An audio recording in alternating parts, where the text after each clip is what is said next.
Olá, amigos do programa Em Busca da Verdade, graça e paz da parte de Deus e de nosso Senhor e Salvador Jesus Cristo. É uma alegria muito grande ter você para juntos estarmos estudando a poderosa Palavra de Deus. Finalmente, querido e amado irmão, chegamos ao final de mais uma temporada das profecias do livro de Daniel. E para fecharmos com chave de ouro, hoje vamos falar sobre o 16º tema dessa nossa temporada, ou seja, o estabelecimento do eterno reino de Cristo. Portanto, meu querido amigo e querida amiga, pegue a tua Bíblia, faça suas anotações e venha conosco mergulhar nessa poderosa revelação da parte de Deus. Mas antes, como de costume, temos um hábito em nossos programas. E que hábito é? Orar. Vamos falar com Deus para que o Senhor Jesus Cristo possa nos conduzir e nos iluminar no nosso estudo. Oremos. Bondoso Deus, Pai eterno e Pai de amor, te damos graça mais uma vez pela oportunidade de estarmos estudando a tua santa palavra. Abençoa este amigo, esta amiga que está nos assistindo através da nossa transmissão e do nosso programa. Conduza-os, abençoa-os e que o teu Espírito seja nosso guia, orientador e professor. Assim clamamos, é a minha oração, em nome de Jesus. Amém. Queridos e amados irmãos, ouvintes da Palavra de Deus, como eu disse na introdução, hoje nós vamos falar sobre o último tema da nossa temporada, o estabelecimento do eterno reino de Cristo.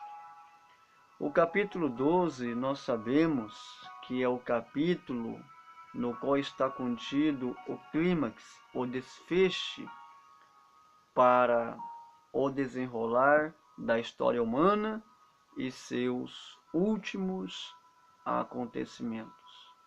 E no estudo anterior, nós aplicamos aqui na ordem cronológica os últimos fatos que antecedem a volta de Cristo.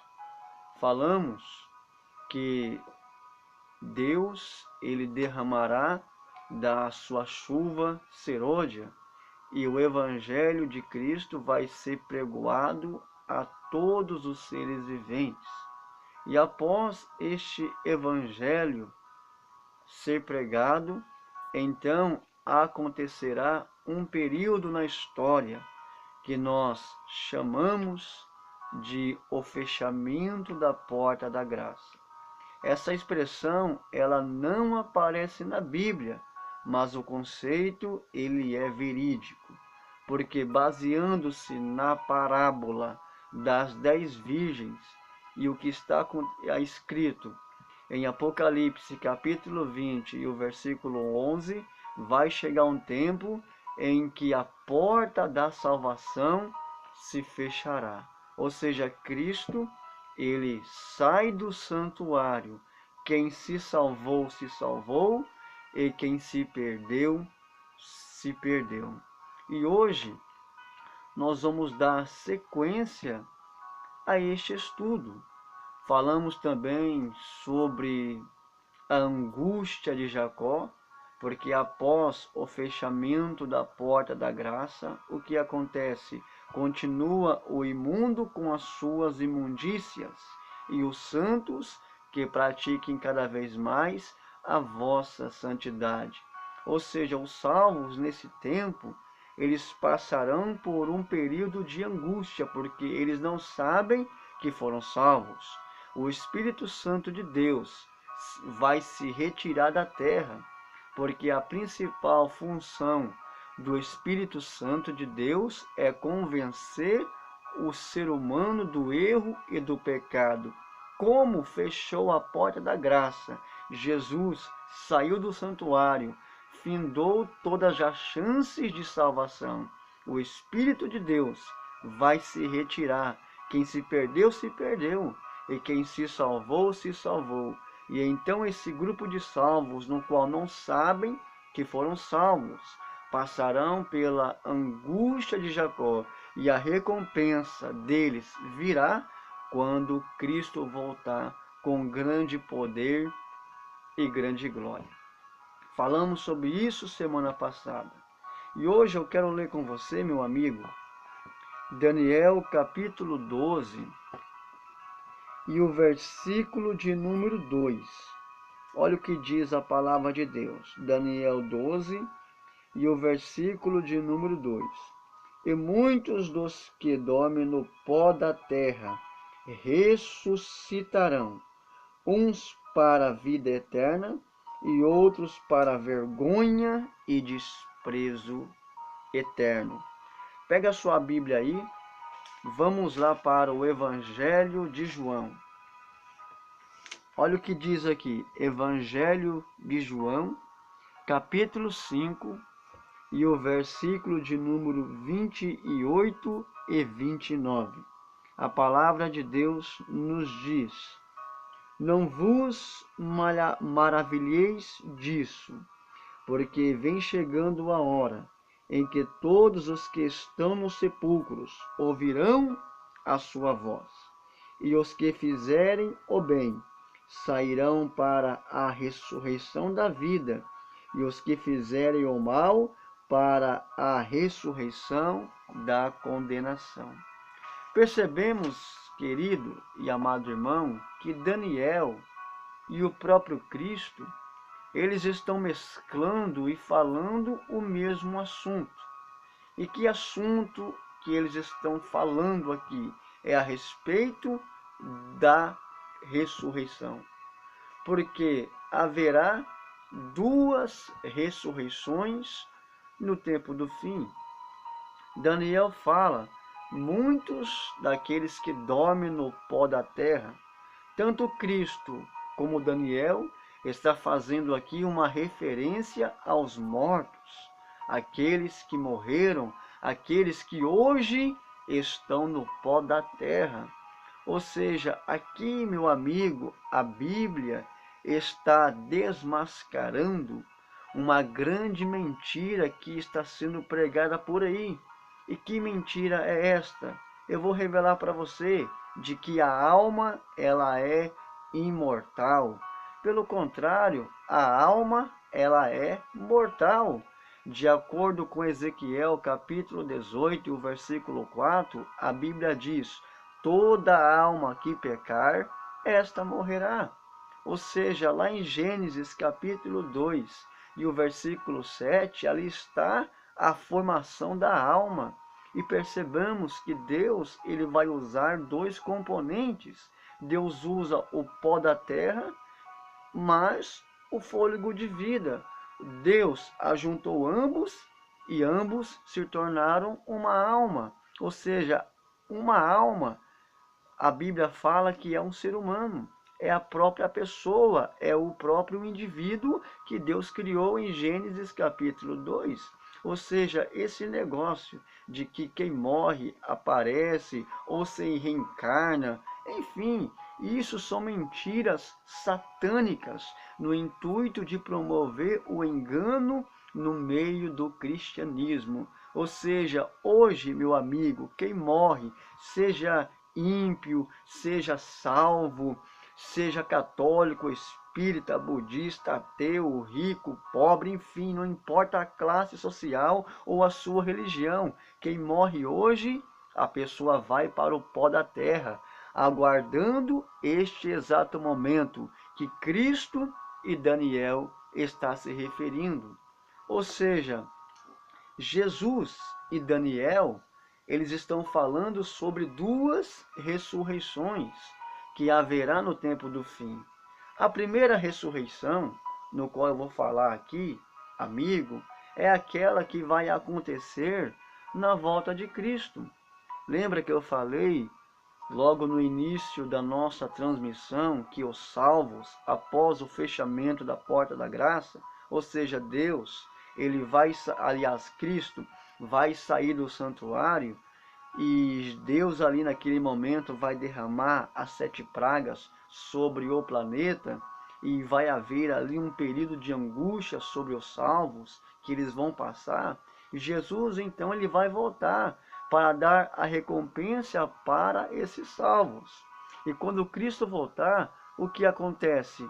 Além desse povo que vão receber a sua recompensa, esse grupo de cristãos, esses salvos, também vai acontecer a primeira ressurreição, que é a ressurreição da vida, no qual Jesus fala e o próprio Daniel também está ensinando no seu livro.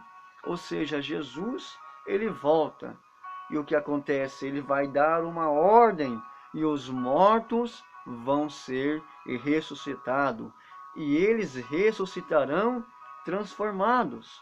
Se nós prestarmos atenção, olha só o que Paulo vai dizer aqui na sua primeira carta aos Tessalonicenses, capítulo 4, e o versículo de número 16.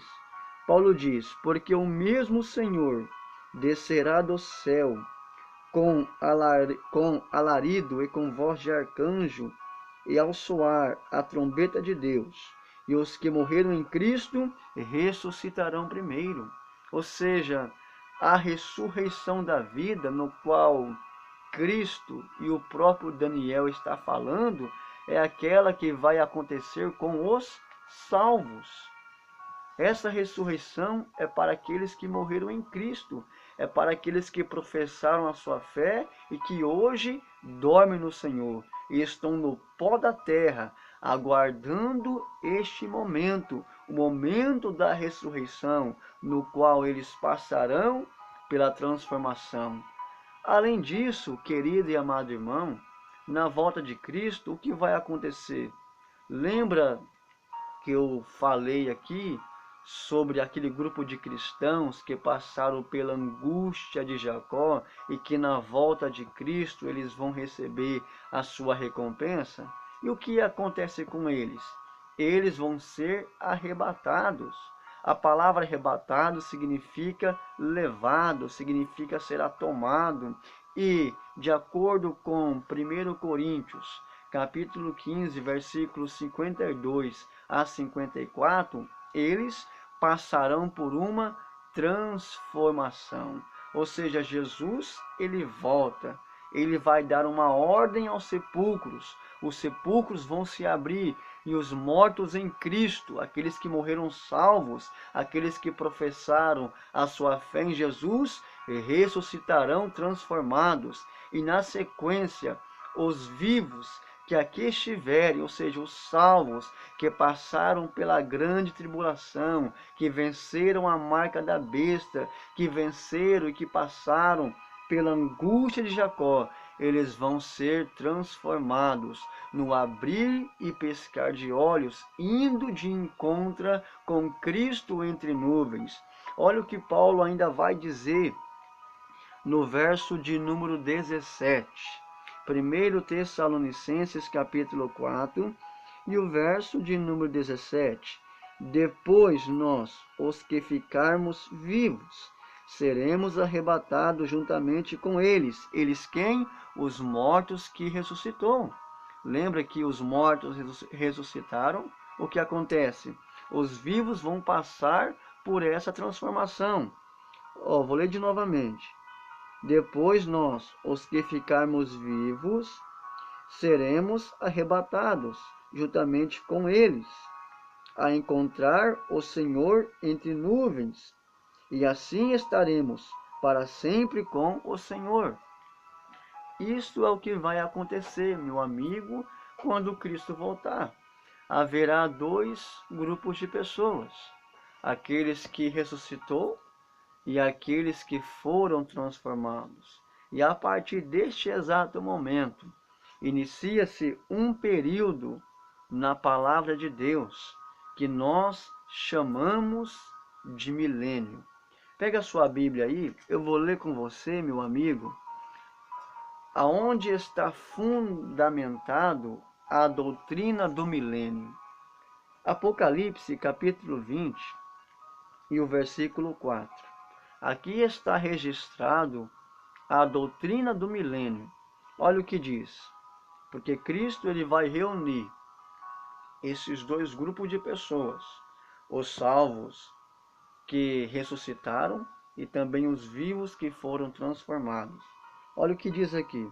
Apocalipse capítulo 20, versículo 4. E vi tronos, e assentaram sobre eles aqueles a quem foi dado o poder de julgar.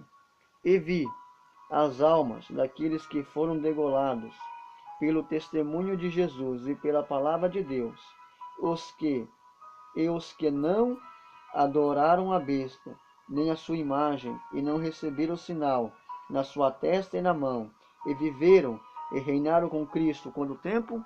1000 anos. Ou seja, quando Cristo voltar, meu amigo, inicia-se um período de 1000 anos no céu. E o que acontecerá nesses 1000 anos?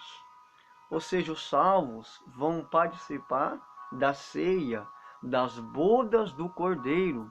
E além disso, também haverá o juízo comprobatório, aonde todos os salvos vão checar todos os livros de registro e nós vamos entender por que razão o ímpio se perdeu.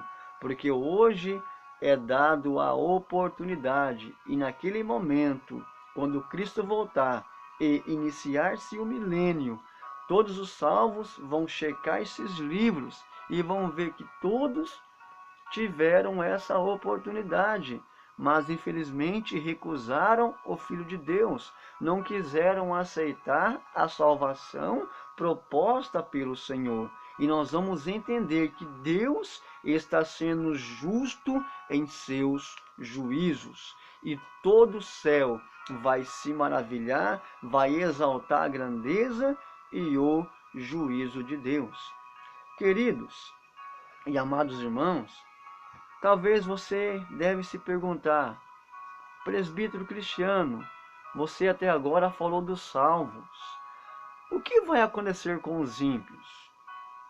Bom, os ímpios que não ressuscitou quando Cristo voltar, o que vai acontecer com eles? Eles continuarão na sepultura, porque a primeira ressurreição é somente para os salvos, somente para aqueles que morreram em Cristo, que partiram em Cristo, e a esperança é deles despertarem no toque da sétima trombeta. Agora, aqueles que morreram perdidos, aqueles que morrerem ímpios, estes não vão ressuscitar, eles continuarão na sepultura por mais 1000 anos. E eu vou ler o texto juntamente com você, meu amigo. Pega a sua Bíblia aí, abra comigo, Apocalipse capítulo 20 e o versículo 5. Olha o que a palavra de Deus nos diz. Mas os outros mortos não reviveram. Que mortos a Bíblia está se referindo? Os ímpios, que não ressuscitou. Porque a primeira ressurreição é para os salvos. Os ímpios, eles continuarão mortos, continuarão na sepultura. Olha o que diz. Mas os outros mortos não reviveram, até que os 1000 anos se completassem. Bem-aventurado e santo é aquele que tem parte na primeira ressurreição. Sobre estes não tem poder a segunda morte. E serão sacerdotes de Deus e de Cristo, e reinarão com eles 1000 anos. Louvado seja o nome de Jesus, querido amigo.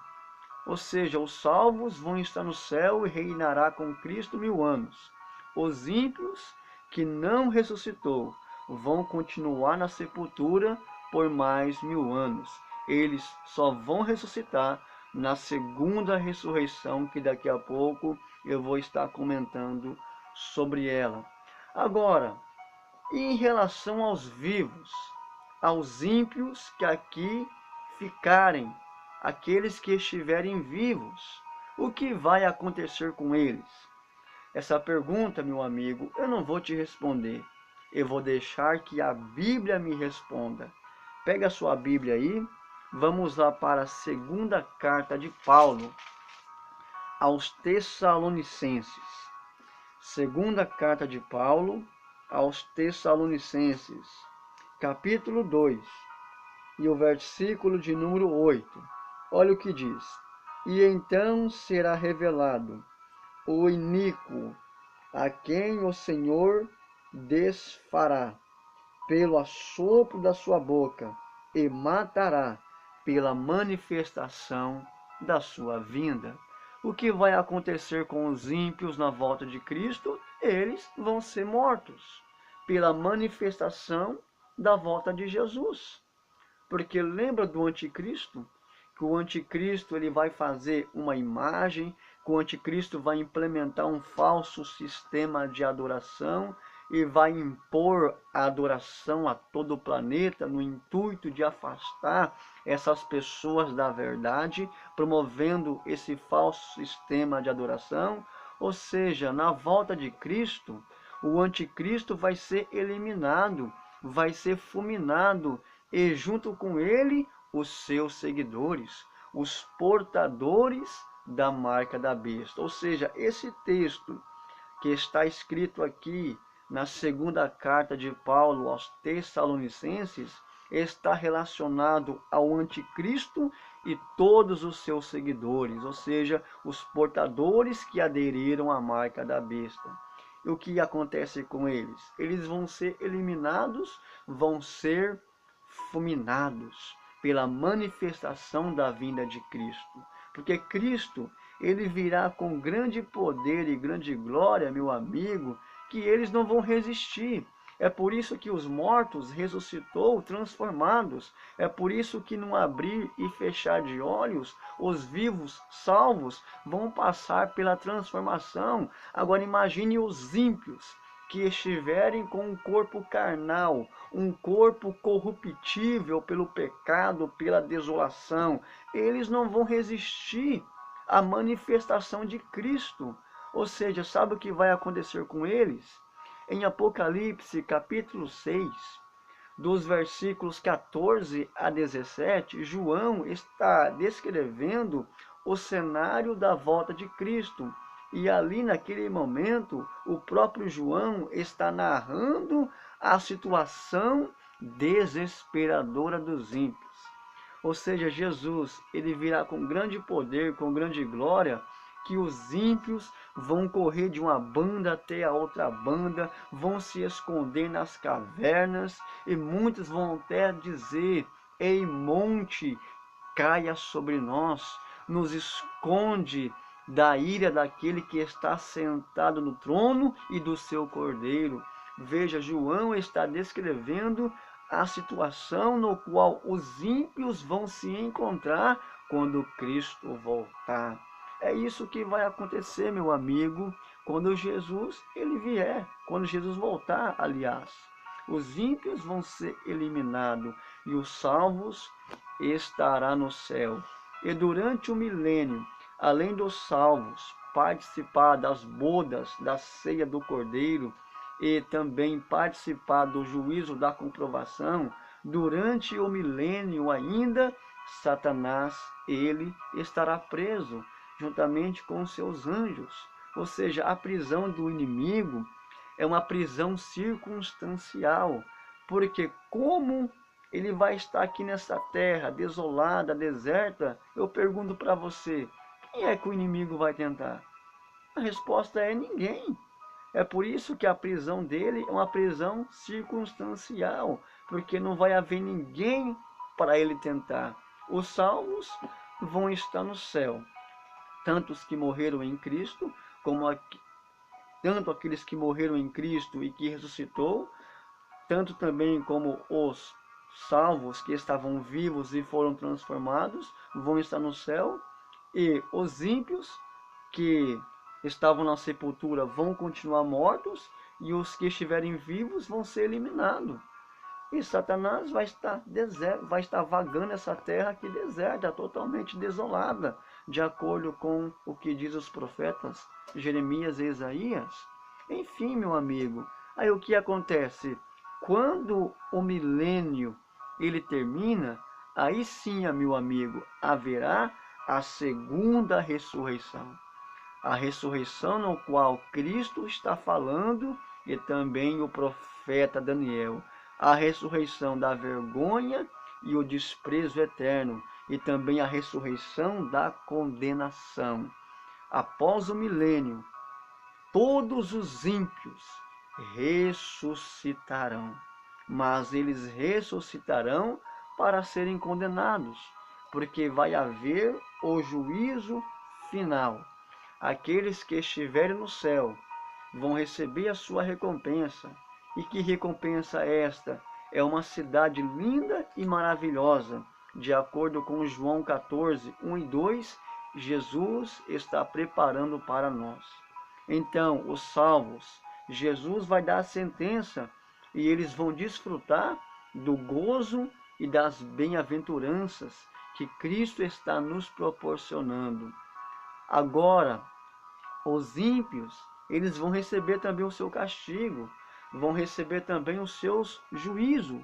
Como houve o juízo de comprovação durante o milênio, foi comprovado que Deus está sendo justo na execução do seu juízo.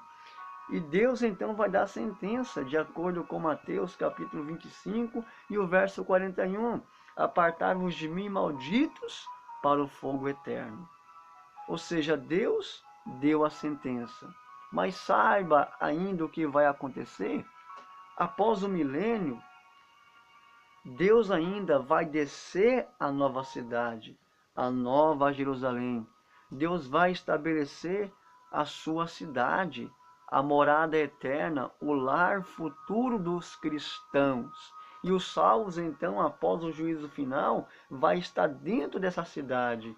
E o inimigo, então, ele vai armar a sua última estratégia, ele vai armar a sua última guerra contra o povo de Deus. Ou seja, ele vai seduzir os ímpios. Os ímpios já estão perdidos, já foram condenados. Só falta agora Deus executar o seu último juízo. O inimigo então vai seduzir eles, dizendo que dá para tomar a cidade à força, porque eles são numerosos. E ele vai armar essa guerra. Mas saiba o que vai acontecer, de acordo com Apocalipse, capítulo 20, versos 8 e 9. Satanás vai reunir esse grupo de ímpios. Eles vão marchando rumo à Nova Jerusalém, a cidade amada, a cidade querida, no intuito ali de cercar a cidade e tomar a cidade para eles. E naquele mesmo momento, Deus, ele vai executar o seu último juízo, até que fogo do céu descerá e consumirá todos eles. Deus vai eliminar o mal. Deus vai eliminar Satanás e os seus anjos e todos os ímpios.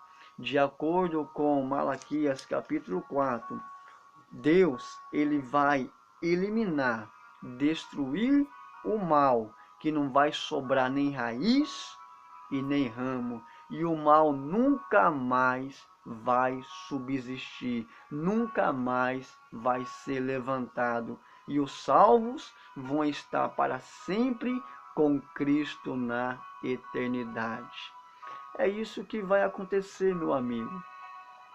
Mas a palavra de Deus, hoje, como nós vemos, ela é pregada, ela é anunciada, ela é divulgada através das redes sociais, através das igrejas no qual estão se levantando.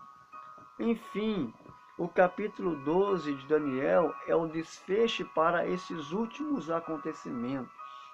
E percebemos, meu amigo, que aqui eu falei sobre duas ressurreições.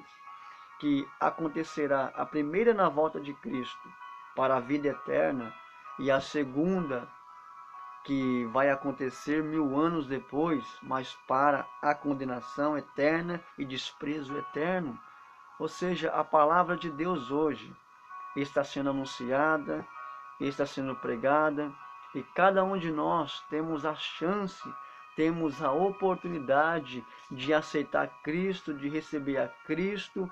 Enfim, cada um de nós hoje temos a convicção, meu amigo, do evangelho genuíno que está sendo pregado, porque Deus falou para Daniel: sela o teu livro, Daniel, até o tempo do fim, porque nos últimos dias o saber e a ciência se multiplicará. Ou seja, hoje nós temos acesso a este livro. Ao longo dessa temporada, nós estudamos aqui 16 temas. Falamos de coisas aqui surpreendentes que talvez você nunca imaginava. Talvez eu trouxe aqui revelações que mexeram com você, que impactou tua alma.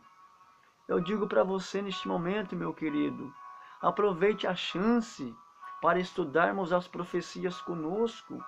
Hoje nós temos acesso a essas profecias porque o livro foi aberto. Mas como eu falei e como foi pregado aqui, vai chegar um tempo em que a porta vai se fechar. E quando a porta se fechar, eu vos faço uma pequena pergunta, meu amigo: de que lado você vai ficar? Você vai ficar do lado dos salvos, daqueles que vão passar pela transformação quando Cristo voltar? Ou daqueles que vão ser aniquilados, vão ser destruídos pela manifestação da glória de Cristo? De que lado você vai ficar, meu amigo? Ainda um ponto muito interessante, que o livro de Daniel, ele termina. Daniel capítulo 12. E o versículo aqui de número 11. Aqui diz a palavra de Deus: e desde o tempo em que o contínuo sacrifício for tirado e posta a abominação desoladora, haverá 1290 dias. Mas bem-aventurado o que espera e chega até 1335 dias. O que essa expressão ela quer nos dizer? Sabe o que acontece aqui, meu amigo? No ano de 508, depois de Cristo, foi posta a abominação desoladora. Ou seja, através da conversão de um homem chamado Clovis, este homem, ele exerceu muita influência, ele exerceu ali muito poder, e através dele as tribos arianas foram eliminadas, porque só assim o papado iria se estabelecer. Lembra que eu falei ao longo da temporada que das 10 tribos que eliminaram Roma ocidental, 3 delas eram arianas? Os vândalos, os éramos e os ostrogodos, porque eles não concordavam com a supremacia e com o Papa sendo oficializado como cabeça das igrejas. Ou seja, através da conversão de Clovis, que foi um grande homem da época, um grande líder, ele com sua força, ele com seus recursos, ajudou a eliminar essas tribos arianas para se estabelecer o papado, a supremacia, que se estabeleceu 30 anos mais tarde. Ou seja, foi em 508 que se estabeleceu a abominação desoladora, no qual está contido aqui neste capítulo, nesse versículo, no versículo 11 do capítulo 12. Ou seja, em 508, se nós viajarmos na história 1290 dias, ou seja, 1290 anos, porque em profecia um dia equivale a um ano, nós vamos chegar até o ano de 1798. E o que aconteceu nesse ano? Aconteceu a prisão do Papa Pio VI, pelas tropas de Napoleão Bonaparte. Ou seja, a partir desse período no qual estou citando, foi posta a abominação desoladora. Mas a profecia, ela continua, mas bem-aventurado são aqueles que esperam 1335 dias, ou seja, 1335 anos. Ou seja, vamos fazer um cálculo, 508, viajamos na história, 1335 anos, vamos chegar ao ano de 1843. E o que aconteceu nesse período, meu amigo? Surgiu vários acontecimentos. Surgiu o grande desapontamento, no qual Cristo estava marcado para vir e ele não veio, e isto acabou tornando-se uma experiência doce e ao mesmo tempo amarga, de acordo ali com Apocalipse capítulo 10. João teve essa experiência. A ciência e o saber se multiplicou. A data também aponta para o início das últimas coisas e temos também um surgimento da igreja remanescente. A igreja que Cristo virá buscar. E Cristo quer, meu amigo, que eu e você façamos parte dessa igreja. A partir desse período, desse tempo para cá, surgiu a igreja remanescente. O saber e a ciência se multiplicou e hoje nós temos acesso à palavra, temos acesso ao estudo das profecias. E Deus, meu amigo, Ele quer que você venha fazer parte desse povo. E para finalizar esse nosso estudo e também a nossa temporada, eu quero ler com você aqui Daniel, capítulo 12, e o versículo de número 1.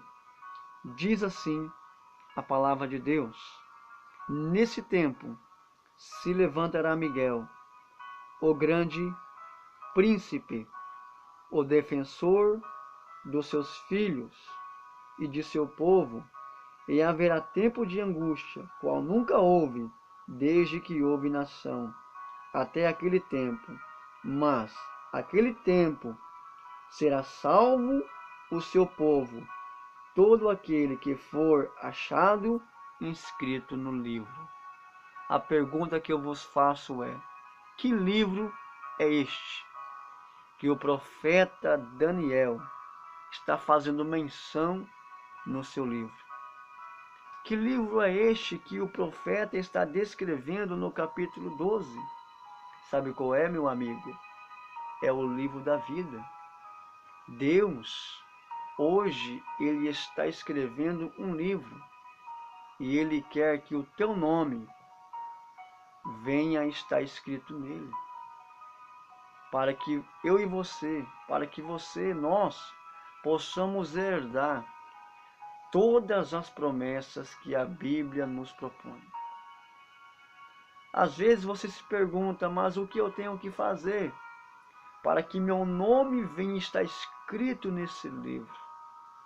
3 passos fundamentais para que teu nome venha estar escrito no livro da vida e assim você possa herdar a vida eterna.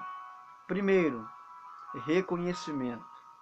Reconhecer o grande sacrifício que Cristo fez por nós, fez por você naquela cruz.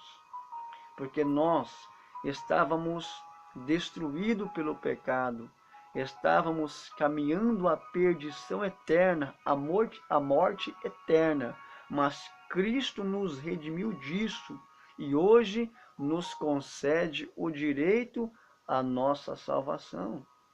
Primeiro passo, reconhecer este grande sacrifício que Cristo fez por nós, fez por mim, fez por você.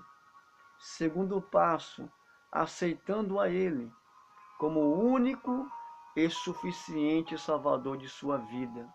Lembrando que Ele é o único que vai te levar à salvação. Ele é o único que vai te levar à redenção. Ele é único, Não existe outro, meu amigo. Não existe pano, não existe lenço, não existe chave de carro, chave de casa, não existe rosa, não existe nada disso. O caminho é Jesus. João capítulo 14 e o versículo 6. Eu sou o caminho, a verdade e a vida. Ninguém vem ao Pai a não ser por mim, disse-lhe Jesus. Jesus, ele é o caminho. E ele quer que você siga esse caminho em busca da tua salvação. E o terceiro passo, meu amigo, é passar pelo santo batismo. Porque o batismo, ele simboliza 3 pontos fundamentais. Ele representa a morte, o sepultamento e a ressurreição.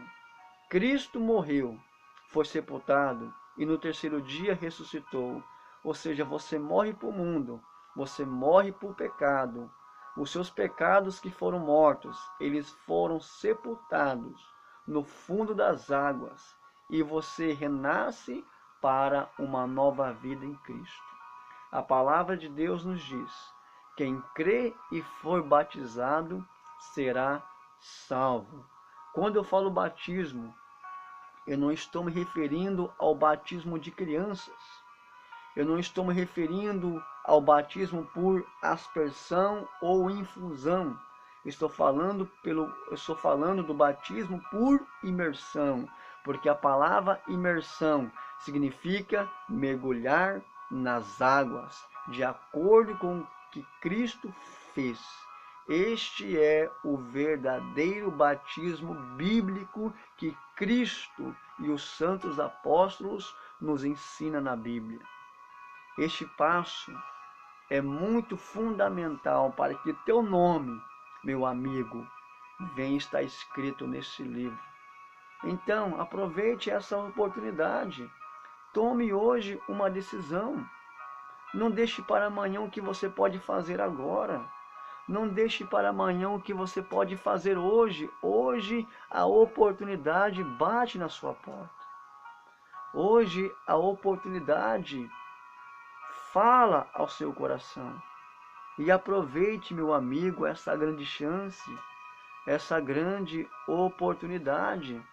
Porque cada caso tem os seus casos. Talvez não dê tempo de você passar pelo batismo, porque nós não sabemos o que vai nos suceder no dia seguinte.